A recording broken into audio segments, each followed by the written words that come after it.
Hey guys, what's up? It's iFlynn here, and today I'm going to be showing you guys how to farm credits pretty efficiently as like a medium tier player, I want to say, because once you hit, I want to say about Uranus or, Saturn or something, that's whenever you start to really pick up your knowledge about Warframe. You get the more kind of expensive mods and stuff like that there. So this is kind of a guide for beginners, but it's something to work towards, but also be giving advice for like newer players as well whenever it comes to farming credits. But we're mainly going to be talking about the index today, and it's basically a mission type on Neptune where you can place a bet based on how well or poorly you think you're going to perform within this mission. And if you win, you get a big payout. If you lose, then you lose a lot of credits, and that's not really good. So it's not as hard as it sounds. So I'm going to recommend the loadout for you guys so you don't go in here and just insta-die and get wrecked and stuff like that there. But yeah, so let's talk about it. Neptune is one of those planets where I feel like the player has to be going into it prepared, also knowing that they're not prepared, right? Because once you hit Neptune, you're able to go ahead and you can play the second Dream Quest. And from the second Dream Quest, you can unlock Luya, which will allow you to get what is known as drift mods. And these drift mods are basically mods which will complement mods like, Intensify or whatever. And then you can just, go ahead, throw that there on, you get more power strength or whatever, right? So if we go to my upgrade right here, we can take a look at the Nova build that I have. And this is the type of Nova build that I would expect players to have by the time that they hit Neptune, right? Especially after watching my beginner guides. They should have the formulas saved up, maybe not knowing what sort of polarities to put on, even though I did show it in one of the beginner guide episodes. But, this is the type of build that you should be working towards whenever it comes to getting to Neptune. You should also have Nova, Frost, Excalibur at the very least. Maybe, your starter frame was Vault, and that's totally fine as well, or Mag. But you can get Mag very early into the game, so it's not really worth picking her up. But this is the type of build that I want you guys to have on your Nova, at least. You don't necessarily need to have the Prime mods on here. Obviously, if you're a newer player, you won't have these. So Prime Continuity, Prime Flow, those can be replaced, and you don't necessarily have to have everything maxed out, right? You definitely need to have Intensify and Power Drift maxed out for this build, but everything else you can kind of leave like maybe half maxed out or whatever, apart from Plating Expertise, Streamline, Intensify, Power Drift. Those are, I want to say, 4 must-haves on this. You could swap out Fleeing Expertise for something different to have a little bit more duration on your M Prime, but I feel like it fits into this build pretty well. It allows the player to use durability a lot, spam it, so on and so forth, and they have a decent amount too. So, this is the build you want, and this is built around Nova's 4th ability and Prime, and that will basically slow enemies down and make them more susceptible to damage.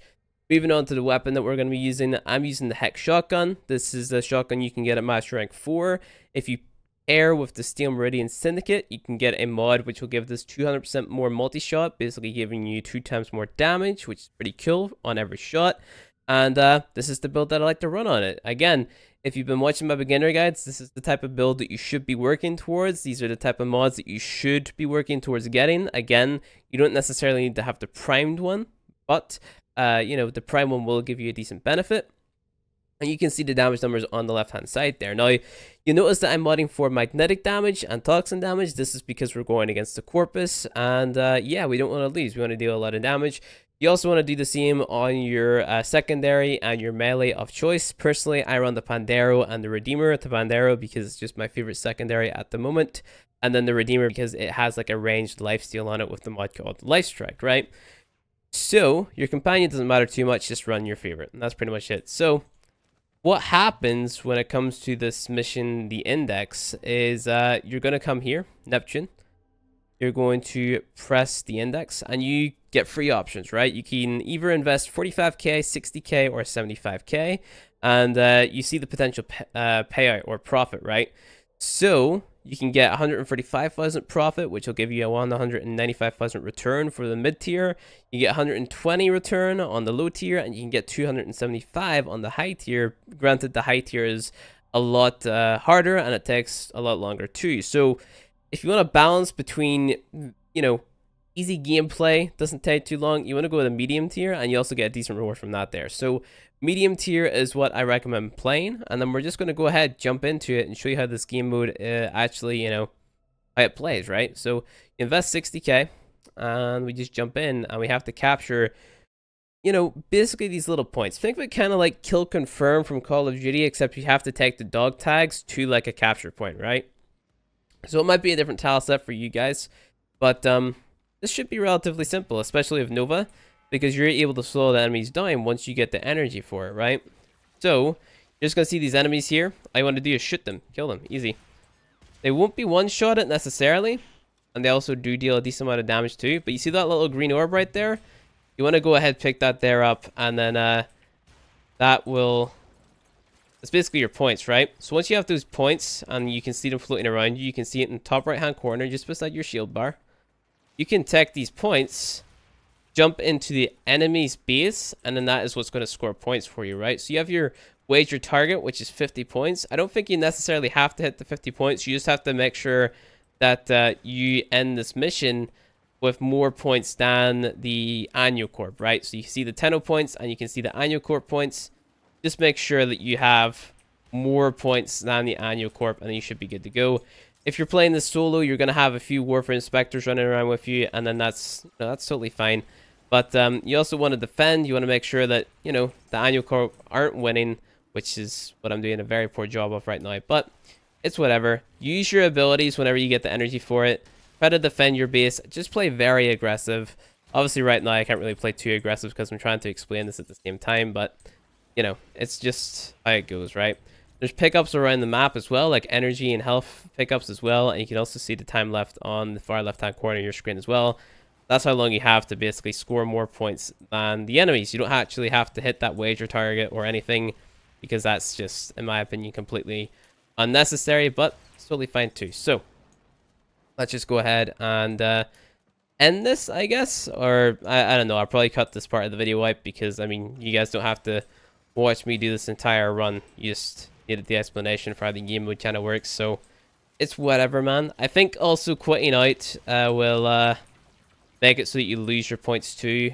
Maybe don't quit out if you go ahead and bet your credits, because that might also be a bad thing. So score more points than your annual corp. Wait for the time to go down. If I think if the enemies score more points or something, then that timer goes up. As you can see, the timers actually went up. Or maybe it's whenever we score points. I don't necessarily know, because I don't play this too often, because, I mean, I have 103 million credits. Not bragging or anything. Just a lot of credits. That's a Vault Spectre. Why am I shooting at him? They all kind of look the same here. It's kind of weird, but yeah, do the mid-tier one, because the high-tier one is a little bit harder. As you can see, these guys are like level 53, which is harder for newer players and stuff, so... Just make sure to, like, farm at your own pace. If you're finding the middle one too hard, then go ahead and play the beginner one as well. That's totally fine too. That one's actually a lot faster. It takes a lot less time. And every time we score, the timer actually goes up. So maybe, you know, out-cap them by a lot. And then, you know, let them score a little bit. Make the timer go down. Things like that there. And that's it. So, yeah. We'll move on back into the ship now. And we'll talk about credit farming for newer players and how you can, like, you know, get a lot of credits as a newer player. So I'm just going to go ahead and, I guess, back out of this actually, instead of, like, cutting the video up. So it's whatever. Whenever it comes to being a newer player and farming your credits, I don't know if we lost that, if we lost those credits there.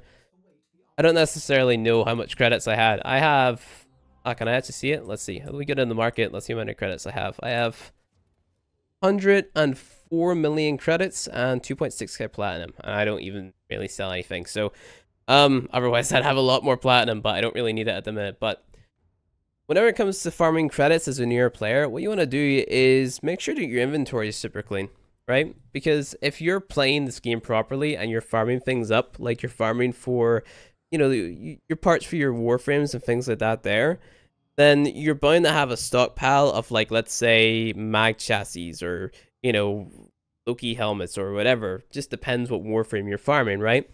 And these actually sell for a decent amount. So if we go into my, equipment, we go to my inventory right here.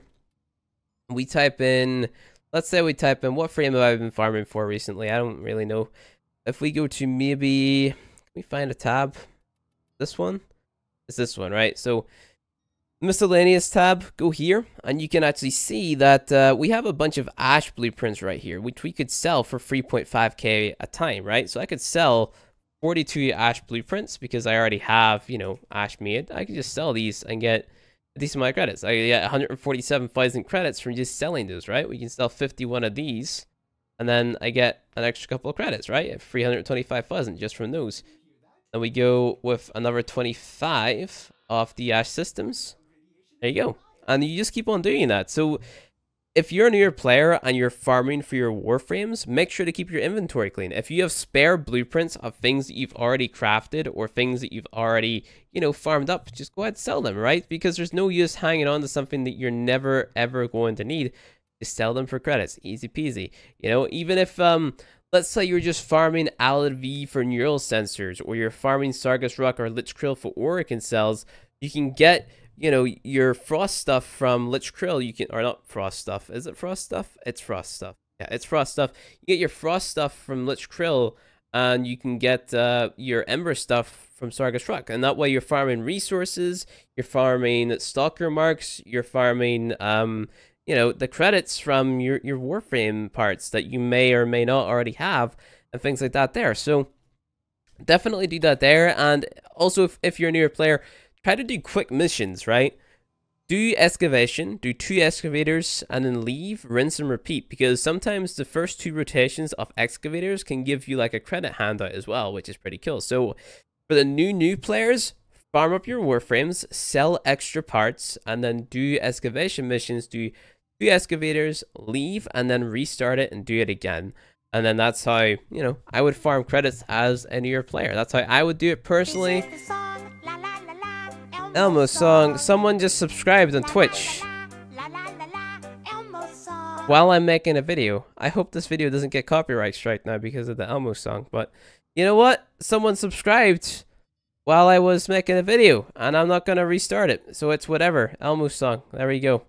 It's a meme in a video.